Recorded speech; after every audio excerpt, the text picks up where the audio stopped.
안녕하십니까, 쇼킹 부동산입니다. 서울 분양 불패 신화가 빠르게 깨지고 있습니다. 자, 올해 첫 분양에 나섰었던 북서울자의 폴라리스 18가구 미계약 나왔던 소식 전해드렸죠. 그 이후에 칸탑의 수유 팰리스 같은 경우는 90% 무더기 미계약이 발생을 했습니다. 또한 신영지웰 에스테이트 개봉역에서 또 모순이 접수가 나왔습니다. 지금 분양 시장에 일고 있는 상황, 그리고 청약자들이 어떻게 행동해야 되는지 좀 쉽게 정리를 드리겠습니다. 영상 전에 구독 부탁드립니다. 자, 이번에 서울에서 모순이 접수가 나온 신영지웰 에스테이트 살펴보겠습니다. 개봉역 역세권의 나홀로 아파트예요. 공급 규모가 101호입니다. 예전에 이런 나홀로 아파트 분양하기 진짜 어렵거든요. 근데 최근에 청약시장 과열이 되니까 이런 나홀로 아파트에도 수요가 꽤 있습니다. 게다가 서울 지역의 역세권 신축 아파트잖아요. 그리고 공급 규모가 적기 때문에 솔직히 얘가 분양에 실패할 거라고 생각은 잘 안 들었습니다. 경쟁률을 보면요, 굉장히 높았습니다. 101가구 모집해 전체 1,400명이 지원을 했습니다. 전체적으로 일반 공급에서는 40점에서 54점의 당첨, 가점, 커트라인이 형성이 됐습니다.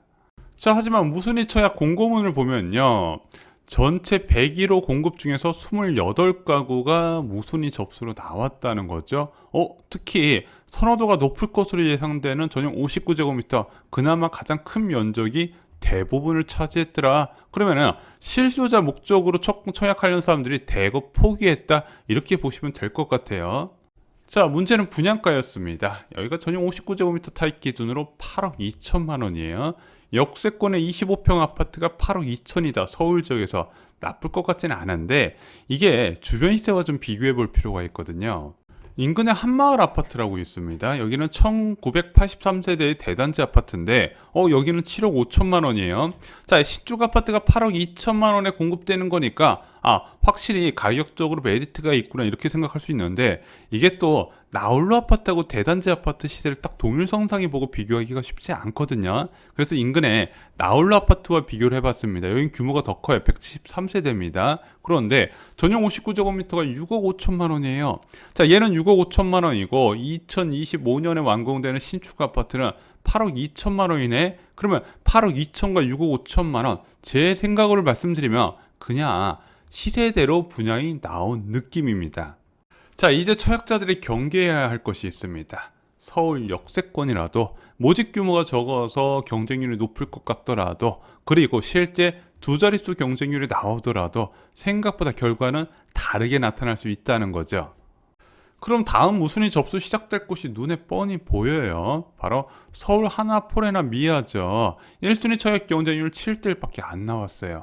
경쟁률도 고만고만 하다 보니까 어차피 여기서도 무순위 접수 나올 수 있겠구나. 실제 지금 많은 사람들이 예비 당첨됐다고 연락을 받으시는 것 같은데, 연락 받으신 분들 보면 뭐 30점 뭐 이렇더라고요. 하나포레나 미아를 보잖아요.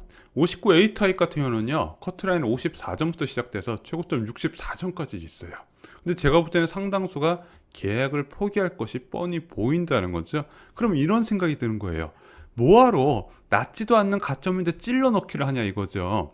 이게 청약자한테 최악의 상황이거든요. 당첨 후에 바로 포기하는 거. 그러면은 어떻게 된다? 10년 동안 재당첨이 제한돼요. 본인뿐만 아니라 세대원이 다 적용되는 거예요.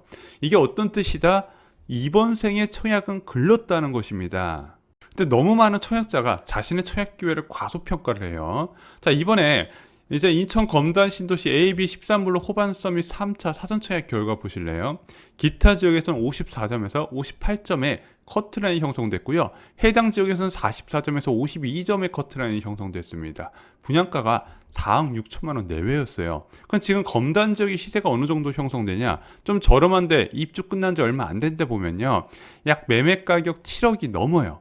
이것도 입주 시기가 한참 지나면요, 더 올라가게 돼 있어요. 지금 검단지가 어떤 데 보면 8억, 9억 이 정도까지 호가를 받으려고 한다는 부분이죠. 그러면은 단순 계산해도 커트라인 50점대면 2억 원의 이상의 가치가 있는 건데, 걔네 아파트 청약 넣다가 그것을 날려버렸다는 거예요. 자, 이제 청약시장은요, 양극화가 뚜렷할 겁니다. 사전 청약을 포함한 공공택지 분야에 계속해서 수요가 몰리면서 커트라인도 올라가고 경쟁률도 올라갈 거예요. 하지만 그만큼 공급이 받쳐주기 때문에 저는 괜찮을 거라고 봅니다. 지금 올해 1분기에서는 그래도 괜찮은 공공 분양이 별로 없었죠. 2분기부터 많이 쏟아져 나오고요. 4분기 땐 대박이에요. 그리고 이와 공공택지와 별도로 정비사업을 통한 분양 물량도 계속 나올 건데, 이 정비사업장의 분양 물량이 분양가 심사 기준이 두 개가 있어요. 하나는 민간택지 분양가 상한제고 또 하나가 허그의 고분양가 심사 기준입니다. 근데 이미 문재인 정부에서 허그의 고분양가 심사 기준이 개편되면서 분양가가 너무 많이 올라가 버렸죠. 그래서 사실상 청약할 거에 청약을 했을 때 실익이 느껴지지가 않고 있다는 겁니다. 그리고 차기 정부에서는 민간 택지 분양가 상한제 적용 단지도 분양가를 올려줄 가능성이 있다고 보여지는 거예요. 생각보다 많이 올라갈 가능성이 있습니다. 하지만 이 정비 사업의 분양가가 올라간다 하더라도 다행히 공공택지란 차선책이 있기 때문에 아니다 싶으면 서울이라고 묻지만 청약을 하면 절대로 안 된다는 거예요. 왜? 그거에 대한 가치가 굉장히 높다는 거죠. 또한 서울 아파트 시세에 대해서도 여러분들이 다시 생각해 보실 필요가 있어요. 자, 아파트 시세는 어떻게 유지가 되고 관리가 될 것인가? 먼저 신축 아파트의 입주 물량에 밀접한 영향을 받습니다. 왜? 서울 같은 경우는 계속해서 수요가 있는 지역이기 때문에 꾸준한 입주 물량으로 그 수요를 채워줄 필요가 있어요. 두 번째는 기준금리입니다. 이 기준금리는요, 매매뿐만 아니라 전세 시세까지 크게 영향을 주게 되는데, 지금 이 기준금리 단에서 너무 큰 변화가 예상되고 있다는 거죠. 저희가 영상을 어제 올려드렸었잖아요. 블러드 연은 총재가 0.75%포인트 인상을 검토한다는 발언 이후에 이미 선물 시장에서 6월에 FOMC에서 0.75% 올릴 것을 그냥 확정하다시피 해버렸다. 그런데 이게 0.75%포인트 금리 인상 미국이 올린 거랑 우리랑 무슨 상관이 있냐? 정말로 큰 영향이 있다는 거죠. 이런 급격한 금리 변화는 대한민국 기준금리도 변화를 시키고요. 한국 부동산 시장은 굉장히 취약한 구조를 가지고 있다는 겁니다. 왜? 전세제도 때문에 그래요. 자, 내년에 입주 물량이 수도권 전체적으로 크게 늘어나는 상황에서 급격하게 금리가 올라가게 되면서 자금 조달 비용이 올라가잖아요. 전세 시장이 쑥대밭이 돼버립니다. 전세 가격이 끝도 없이 하락하게 돼요. 그러면은 자, 나는 과도하게 레버리지를 일으켜서 투자했던 투자자들이 굉장히 많을 거예요. 영끌 투자자도 있을 것이고 다주택자도 있을 겁니다. 그렇게 동시에 전세 가격이 떨어지는 걸 감당하지 못하기 때문에 팔아야 되는 이유가 늘어나는 매물들이 크게 늘어난다는 부분이죠. 게다가 이런 식으로 금리가 올라가 버리면요, 이제는 사람들도 인식을 해요. 아, 집값 더 오르기는 힘들겠구나. 매도 물량이 늘어나는데 차기 정부에서 지금 양도세 중과 유예까지 이야기를 하고 있죠. 그러다 보니까 악재가 한꺼번에 몰려있고 그것이 기존 주택의 초급매를 부를 수 있다는 겁니다. 그걸 잡는 게 어설프게 서울에 분양받는 것보다 나을 수도 있다는 거예요. 자, 청약자 여러분들 투트랙 전략을 추천드릴게요. 먼저 사전 청약 꼼꼼하게 체크를 하시기 바랍니다. 2024년 상반기까지 13만 호가 예정이 돼 있어요.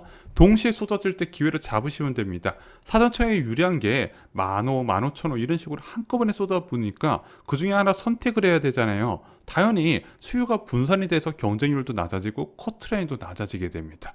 또한 이런 과정에서 내가 가점이 낮더라도 소형 면적이나 비선호 단지를 고르게 되면 당연히 생각보다 좋은 결과를 만들 수가 있다는 거죠.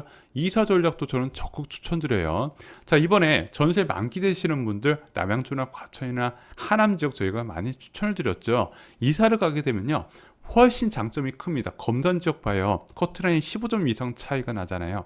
남양주나 과천이나 하남 지역은 더 차이 날 수가 있다는 부분입니다. 두 번째는 이런 식으로 사전 청약 열심히 알아보시고 당첨되세요. 근데 사전 청약 당첨된다고 통장이 날아가나요? 아니죠. 그냥 예약 제도죠. 그럼 그렇게 예약을 잡아놓은 상태에서 초급매를 매수를 알아보면 된다는 겁니다. 언제 제가 알아보시라고 말씀드렸죠? 2023년부터 2024년 상반기까지를 많이 알아보라고 말씀드렸고, 특히 겨울방학 시기를 추천드린다 말씀을 드렸어요. 지금 모든 조건이 이 겨울방학 시기에 부동산 가격이 크게 조정받을 수밖에 없더라. 초급매가 많이 나올 수 있는 환경이 만들어진다는 거예요. 미리 부동산 시장이 반응을 하지 않기 때문에 실제 닥쳐버리면 굉장히 큰 충격이 발생할 것이고, 팔아야 되는 사람은 많은데 사는 사람은 굉장히 적은 상황이 펼쳐질 겁니다. 그때 여러분들이 과감하게 매수를 하시면 돼요. 그러면은 만약에 내가 원하는 금액까지 안 떨어졌다? 그러면은 미리 잡아놓은 사전 청약에 입주를 하시면 돼요. 이건 이미 확정된 이익이 있잖아요. 그래서 이런 두 가지 전략을 적극적으로 활용하시면서 불안을 좀 덜 하시고요. 어설픈 아파트에 제발 찔러 넣기 하지 않으셨으면 좋겠습니다. 50점대 가점 굉장히 귀하게 여기셔야 돼요.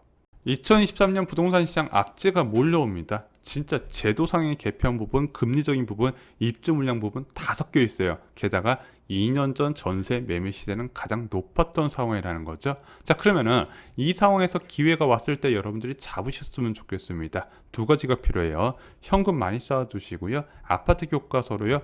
제도는 기본적으로 꼭 알고 계셔야 됩니다. 자, 여러분들 인생을 건 투자할 때 제도 정도는 빠삭하게 내 것으로 해야 최적의 방안을 찾을 수가 있을 겁니다. 꼭 여러분들이 이번에 오는 기회를 잡으셨으면 좋겠습니다. 이상으로 영상 마치겠습니다. 좋아요, 구독, 공유 꼭 부탁드립니다. 감사합니다.